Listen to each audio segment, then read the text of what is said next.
What an idiot! I played the part of Gill, who was the bad boy of the Grove and who stole cars. We're off the hook.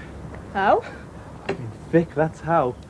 The car was scratched before I took it out. I think I was mentioned at a Tory party conference once as a bad influence on Britain's kids. That's how profile I was. It's been like this all day.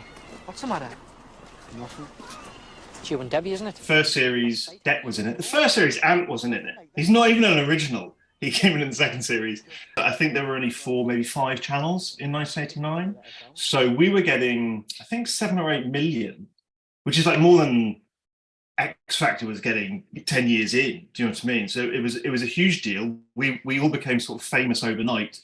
And I remember one time we went to see Going Live. I went to do Going Live in about week 4 of the first series. And we got off the train in King's Cross, and like we were mobbed, 4 of us in King's Cross. I remember thinking, this is really weird. We're famous outside Newcastle as well, because we lived in Newcastle and the show was in Newcastle.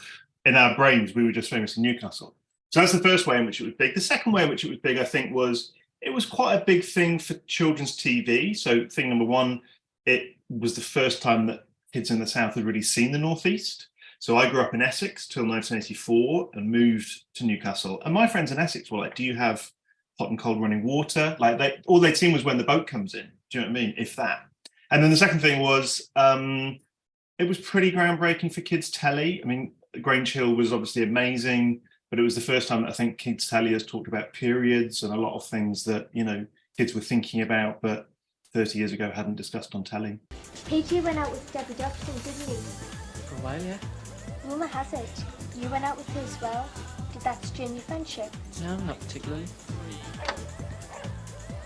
What's this? Nothing. It's nothing. Come on, Marie. We need your help. Look, mate, I got nothing to do with it. It wasn't my idea. Byker Grove sort of told me what I wanted to do with my life. What I'm about to say is really pretentious, but honestly true.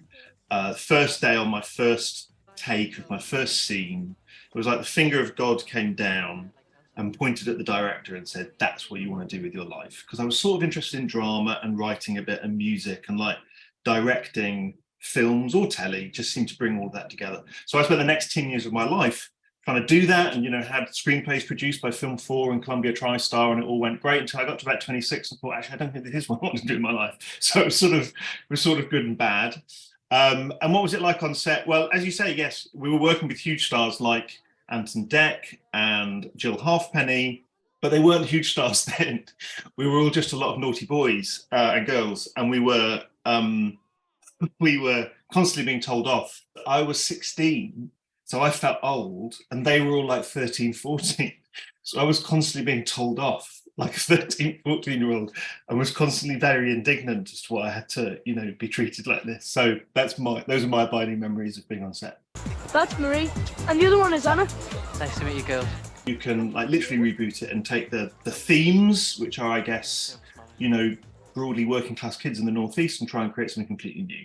And I think they're going to go that latter route. And I think also they should go that latter route, because look, the world is a totally different place now 34 years ago. Young people are totally different, whether we oldies like to think it or not. And I think they've got to go that route. So exactly what they do with it, taking the old sort of brand and feel with them, I don't know, will it be based in this odd sort of youth club which had no equivalent in the real world? I don't know. Byker Grove, when you think about it, and the last episode ever, which I've never seen but have been told about, so the last episode, apparently they break the fourth wall and they realise that they're characters in a television programme. And in a way, I think that's very apt. God knows how they'll deal with that in the reboot, but that's very apt, because the whole thing always had quite a surreal air to it, right? Like if you went into a youth club in Byker in 1989, it did not feel like Byker Grove. I don't just mean because it was filmed in the opposite end of Newcastle. I just mean like this old castle where everyone was broadly friendly and no one, you know, hit each other with a pool cue. It's quite odd. It was an odd place. I got nothing to do with it. It wasn't my idea. Bit of inside information for you here. When we did the first show, I think it was pitched at sort of 14 to 16, right? Maybe 17.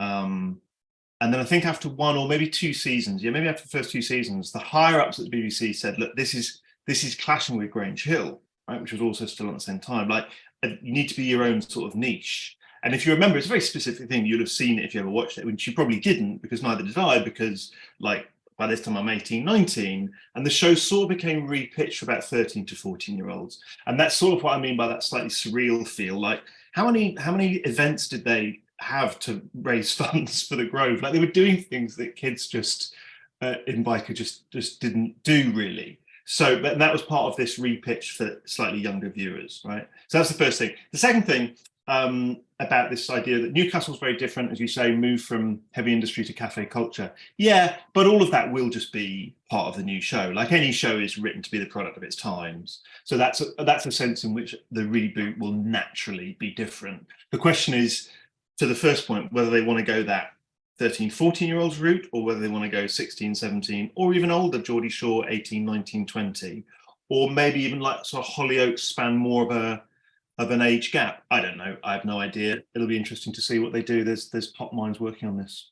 My character is dead.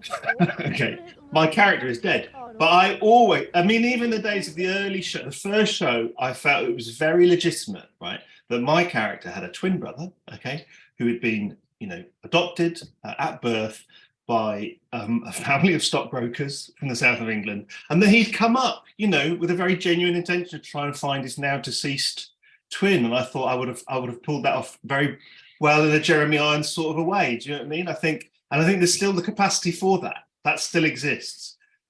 That aside, maybe I could be Jeff. Maybe I could be Little Billy Fane. I could be the leader of the Grove, but with less of a Geordie accent, which obviously I didn't have at the time either, but I got really sick of people asking me to do in the street.